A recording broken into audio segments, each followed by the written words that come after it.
tõeline üllatus oli, kui Anne Veski avas tänavuse Eesti Laulu finaali mulluse Tommy Cashi võidulauluga Espresso Macchiato.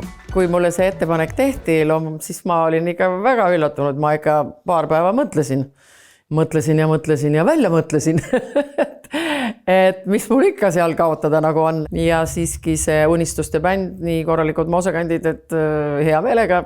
No ja sai ära tehtud. Väga hästi sai tehtud.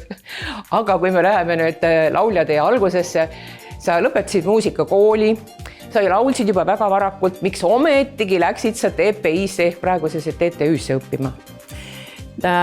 Ei, ma õppisin ju koolis hästi, ma käisin matemaatika olümpiaadidel, aga kuna me ikkagi hakkasin juba keskkooli bändis laulma 16-aastaselt ja siis oli ju see, et aga amet peab ju ka olema. See, et sa laulad, aga amet ju peab ka mingi olema.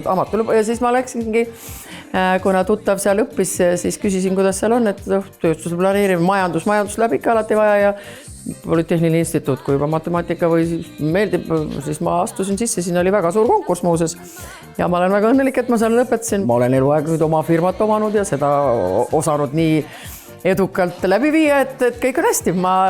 Iga haridus on hea. Oma osa oli vast ka 3 aastat vanemal muusikust vennal Mati Vaarmannil. Kui ma tulin Tallinnasse õppima, siis vend oli juba pedagoogilises instituudis ja siis tal oli juba oma bänd.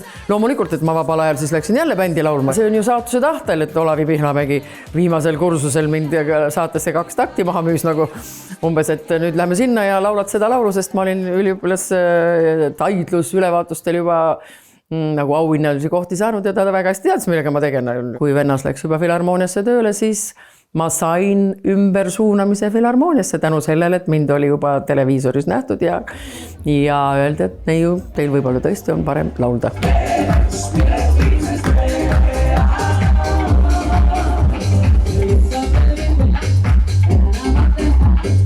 Nii ei olegi Anne õpitud erialal päevagi töötanud. Ülikooli ajal 1977 abiellus Anne Jaak Veskiga, kes on ka paljude Anne laulude sõnade autor. Järgmisel aastal sündis tütar Kerli. Peagi järgnesid suured kontserttuuride karussellid üle Nõukogude Liidu ja Annest sai väga armastatud artist. Hilisemal eluteel saatis teda mänedžer ja abikaasa Benno Beltšikov. Me olime noored ja uljad ja maailm oli valla ja kui nüüd nii võtta terve see Nõukogude Liit, kõik vabariigid kokku, et see oli ikka, me nägime ilma nii ja naa ja sellel ajal juba algasid ka välisreisid nagu kultuurivahetus erinevate riikidega.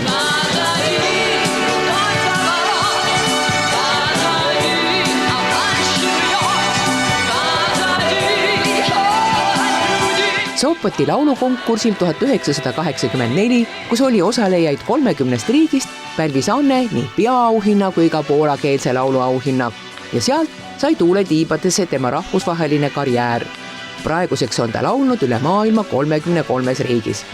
Peale kõige muu, kui ajakiri Eesti Naine korraldas 2 aasta eest oma 100. sünnipäeva puhul küsitluse, kes on Eesti 100. naine, valisid lugejad Anne Ita Everi järel teiseks. Annele on omistatud ka Valge Tähe teenete märk. Milline on Anne Veski argipäev?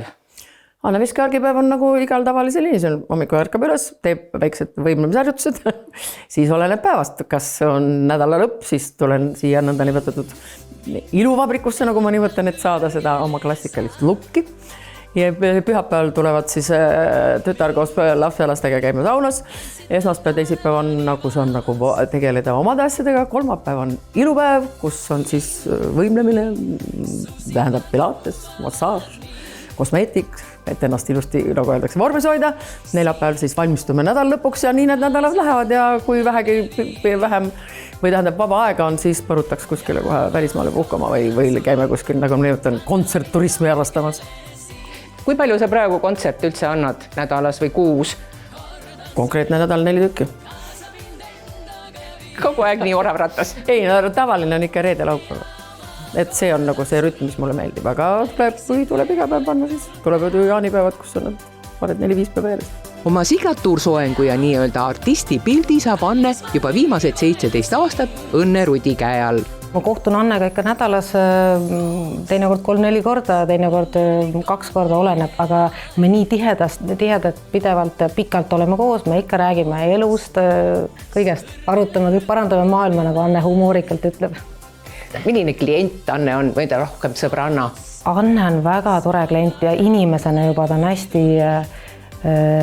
hästi siiras, aus, paindlik. Anne jälgib kogu aeg huvi ja elab kaasa ilusti, huviga jälgib igasuguseid muusikasaateid, noori muusikuid, konkursse ja ta alati nii ilusasti räägib nendest tagasiside.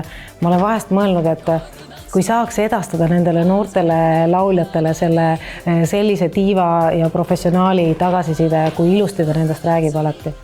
Et jälgib ja siis tal on oma arvamus ja ühesõnaga hästi tore. Millist nõu sa annaksid noorele lauljale praegu? Tähendab, kui sa tahad laulda, siis laula. Ja kui sul on midagi öelda, siis ütle. Ja kui sa teed seda südamega ja kui see ongi sinu põhitöö, siis sa iga päevaga arened ja saad aru, milleks sa üldse laval oled ja milleks sa midagi teed. Kas see on sinu kõige tähtsam tegevus ja kui see on kõik hästi, mis sa teed, siis sind märgatakse ja lavale torgatakse. Kas sul on unistusi, mis ei ole veel täitunud? Unistus on see, et kõik oleks sama hästi nagu praegu on. Praegu on kõik nagu hästi, meil on, nagu öeldakse, esinema kutsutakse, esinemisi on. Põhiline, et me saame ära teha oma juubelikontserdi. See on praegune esimene eesmärk ja ma arvan, et see tuleb väga tore. Et me saaks ise naudingu ja teised naudingu, kes kohale tulevad. Aga põhimõtteliselt see elu, mida ma elan, ma sellisena tahakski, et ta pikalt kestaks. Anne Veski juubelisünnipäev on 27. veebruaril ja tema juubelikontsert 7. märtsil.